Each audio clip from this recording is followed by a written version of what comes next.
নমস্কাৰ আপোনালোক সকলোকে পুনৰবাৰ স্বাগতম জনাইছোঁ আৰু এটা ইনফৰ্মেটিভ ভিডিঅ'লৈ তো অসমবাসীৰ বাবে খুবেই ভাল খবৰ আহি পৰিছে। ইতিমধ্যে অসম চৰকাৰৰ তৰফৰ পৰা নতুন এখন আঁচনি প্ৰকাশ কৰা হৈছে, যাৰ জৰিয়তে 8 পাছ 10 পাছ কৰা সকলো প্ৰাৰ্থীকে 2 লাখ টকা প্ৰদান কৰা হ'ব। তো আপোনালোকক সম্পূৰ্ণ ডিটেইলছ এইটো ভিডিঅ'ৰ যোগেদি জনাই দিম। যদি আপোনালোকৰ অৰ্হতা মিলে আপোনালোকে আঁচনিত এপ্লাই কৰি ল'ব পাৰিব। গতিকে আপোনালোকে ভিডিঅ'টো স্কিপ নকৰাকৈ প্ৰথমৰ পৰা শেষলৈকে চাই থাকিব। তো আপোনালোকক সম্পূৰ্ণ তথ্য এইটো ভিডিঅ'ৰ যোগেদি জনাই দিম যে আঁচনিত এপ্লাই কৰিবলৈ হ'লে আপোনালোকৰ এলিজিবিলিটি ক্ৰাইটেৰিয়া কি থাকিব, কোনসকল প্ৰাৰ্থী আপোনালোকৰ 2 লাখ টকা লাভ কৰিব। তো আপোনালোকে আঁচনিৰ বাবে কেনেধৰণে এপ্লাই কৰিব সম্পূৰ্ণ তথ্য আপোনালোকক জনাই দিম। গতিকে আপোনালোকে ভিডিঅ'টো স্কিপ নকৰাকৈ চাই থাকিব। কিন্তু তাৰ আগতে যদি আপোনালোকে চেনেলটো নতুন আহিছে, যদি এতিয়াও চেনেলটো ছাবস্ক্ৰাইব কৰা নাই, তেনেহ'লে ছাবস্ক্ৰাইব কৰি ৰাখিব এনেধৰণৰ ইনফৰ্মেটিভ ভিডিঅ'বিলাক পাবলৈ। তো বন্ধু বান্ধৱীসকল, অসম চৰকাৰৰ তৰফৰ পৰা যিটো আঁচনি প্ৰকাশ কৰা হৈছে, আঁচনিটো হৈছে আপোনালোকৰ আত্মনিৰ্ভৰ আসাম নামৰ আঁচনি। তো এইটো আঁচনিত আপোনালোকে প্ৰথমবাৰ এপ্লাই কৰিছিলে যোৱা বছৰ। তো এই বছৰো নতুনকৈ আকৌ এপ্লাই প্ৰক্ৰিয়া আৰম্ভ হৈ গৈছে। তো আত্মনিৰ্ভৰ আঁচনিৰ যিটো 2.0 ফেজ আছে, তাৰ বাবে ইতিমধ্যে আবেদন প্ৰক্ৰিয়া আৰম্ভ হৈ গৈছে। তো আপোনালোকক সম্পূৰ্ণ তথ্য এইটো ভিডিঅ'ৰ যোগেদি জনাই দিম। তো এতিয়া আপোনালোকে চাব পাৰে যে আত্মনিৰ্ভৰ আঁচনিৰ যিটো ডিটেইলছ আছে, আত্মনিৰ্ভৰ আসাম যিটো আঁচনি আছে, তো আঁচনিৰ ডিটেইলছখিনি আপোনালোকে চাব পাৰে। নেম অফ দ্য স্কিম আপোনালোকে চাব পাৰে যে চিফ মিনিষ্টাৰ আত্মনিৰ্ভৰ আসাম আঁচনি 2.0। তো আপোনালোকৰ যিটো দ্বিতীয় ফেজ আছে, তাৰ বাবে আবেদন প্ৰক্ৰিয়া ইতিমধ্যে আৰম্ভ হৈ গৈছে। আপোনালোকে চাব পাৰে যে আসাম গভৰ্ণমেণ্টৰ এটা আঁচনি হয়। তো প্ৰতিগৰাকী বেনিফিচিয়াৰীকে 2 লাখ টকা দিয়া হ'ব। তো আপোনালোকে চাব পাৰে যে ফাইনেন্সিয়েল ছাপোৰ্টৰ কাৰণে টকাখিনি দিয়া হ'ব।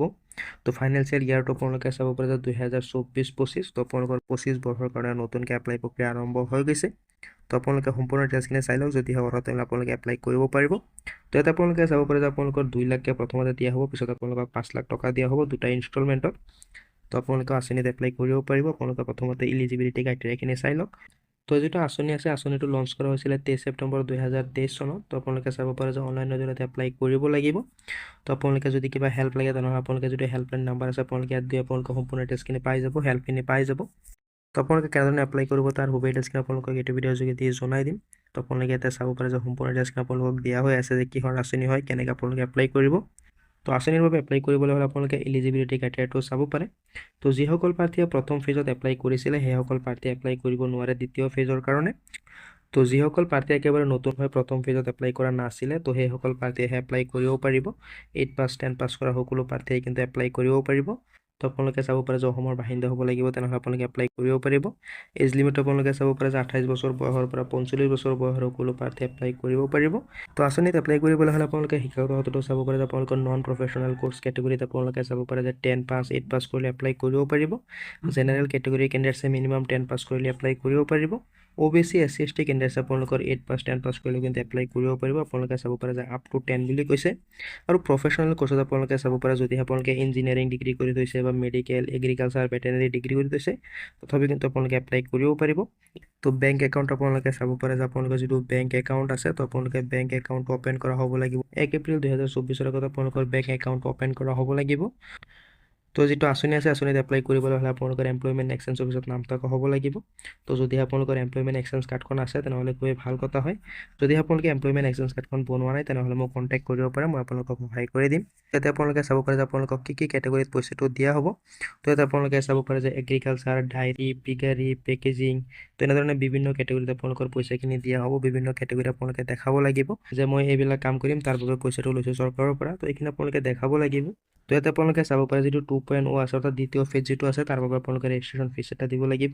ইয়াতে চাব পাৰে যে জেনেৰেলৰ কাৰণে আছে 200 টকা, SC ST OBCৰ কাৰণে আছে 100 টকা আপোনালোকৰ যিটো ৰেজিষ্ট্ৰেশ্যন ফিজ। আপোনালোকে এইটো ৰেজিষ্ট্ৰেশ্যন ফিজ দিব লাগিব।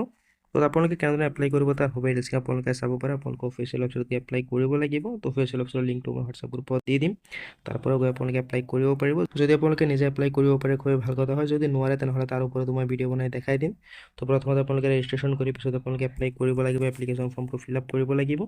তো আপোনালোকক ইম্পৰ্টেণ্ট যিটো লিংক আছে, লিংকটো আপোনালোকক দি দিম হোৱাটছআপ গ্ৰুপত, নাইবা ভিডিঅ' ডিছক্ৰিপশ্যনত দি দিম। আপোনালোকে তাৰ পৰা চাই ল'ব পাৰিব, লগতে এপ্লাইও কৰি ল'ব পাৰিব। তো ইয়াতে আপোনালোকে চাব পাৰে যে আপোনালোকৰ কি ডকুমেণ্টছ লাগিব এই যিটো আঁচনি আছে, আঁচনিত এপ্লাই কৰিবৰ বাবে। ডকুমেণ্টছত আপোনালোকে আইডেণ্টিটি প্ৰুফ চাব পাৰে যে আধাৰ কাৰ্ড, ভোটাৰ ID, আপোনালোকৰ পাছপোৰ্ট, ড্ৰাইভিং লাইচেঞ্চ হ'লেই হ'ব, যিকোনো এটা হ'লেই হ'ব। এড্ৰেছ প্ৰুফত আপোনালোকে চাব পাৰে যে Aadhaar card, voter ID, passport, driving licence আপোনালোকে দিব পাৰিব। আপোনালোকৰ শিক্ষাগত অৰ্হতাৰ ডিটেইলছখিনি ইয়াতে দিব লাগিব। আপোনালোকৰ এমপ্লয়মেণ্ট এক্সচেঞ্জৰ যিটো ৰেজিষ্ট্ৰেশ্যন কাৰ্ড আছে, ৰেজিষ্ট্ৰেশ্যন কাৰ্ডো লাগিব আপোনালোকৰ। তো আপোনালোকৰ বেংক যিটো একাউণ্ট আছে, একাউণ্টৰ যিটো ফ্ৰণ্ট পেজ আছে, এক্টিভ বেংক একাউণ্ট আপোনালোকে দিব লাগিব। পাছবুকৰ ফ্ৰণ্ট পেজটো দিব লাগিব। আপোনালোকৰ পেন কাৰ্ড লাগিব। তো এইকেইটা ডকুমেণ্টছ লাগিব আপোনালোকৰ আঁচনিটোত এপ্লাই কৰিবৰ বাবে। তো মুখ্যমন্ত্ৰী আত্মনিৰ্ভৰ অসম যিটো আঁচনি আছে আঁচনিৰ বাবে অনলাইন এপ্লাই প্ৰক্ৰিয়া আপোনালোকে চাব পাৰে যে প্ৰথম পৰ্যায়ত আৰম্ভ হৈ গৈছিল 25 নৱেম্বৰ 2024 পৰা আৰু লাষ্ট ডেট আছিল আপোনালোকৰ 9 ডিচেম্বৰ 2024। তো এইবাৰ পুনৰ নতুনকৈ আপোনালোকে চাব পাৰে যে দ্বিতীয় ফেজৰ কাৰণে 1 ফেব্ৰুৱাৰীৰ পৰা এপ্লাই প্ৰক্ৰিয়া আৰম্ভ হৈ যাব। এপ্লাইৰ লাষ্ট ডেট এতিয়ালৈকে প্ৰকাশ কৰা নাই, তো আপোনালোকে অনলাইনৰ জৰিয়তে এপ্লাই কৰিব লাগিব। তো লিংকটো মই ভিডিঅ' ডেছক্ৰিপশ্যনত দি দিম, তাৰ পৰা আপোনালোকে এপ্লাই কৰি ল'ব পাৰিব। যদি নোৱাৰে তেনেহ'লে কণ্টেক্ট কৰিব পাৰে, আপোনালোকক সহায় কৰি দিম। তো আশা কৰিছোঁ ভিডিঅ'টো ভাল পাইছোঁ। যদি ভিডিঅ'টো ভাল পাইছে লাইক এটা কৰি দিব পাৰে, কিবা সুধিব থাকিলে কমেণ্টত জনাব পাৰে। তো আপোনালোকৰ কাৰণে খুবেই ভাল কথা হয় যে অসম চৰকাৰৰ তৰফৰ পৰা আকৌ নতুন আঁচনি এখন প্ৰকাশ কৰা হৈছে। তো এইখন আঁচনিৰ বাবে প্ৰথমতে এপ্লাই প্ৰক্ৰিয়া আৰম্ভ হৈ গৈছিলে, তো তাৰ দ্বিতীয় ফেজ আকৌ আৰম্ভ হৈ গৈছে। তো 8 পাছ 10 পাছ কৰা প্ৰতিগৰাকী প্ৰাৰ্থীয়ে আপোনালোকৰ 2 লাখ 5 লাখকৈ টকা পাব। তো যদি আপোনালোকে এলিজিবল হয় আপোনালোকে এপ্লাই কৰি ল'ব পাৰে। তো লগ পাম নেক্সট ভিডিঅ'ত নতুন আপডেটৰ সৈতে। ধন্যবাদ।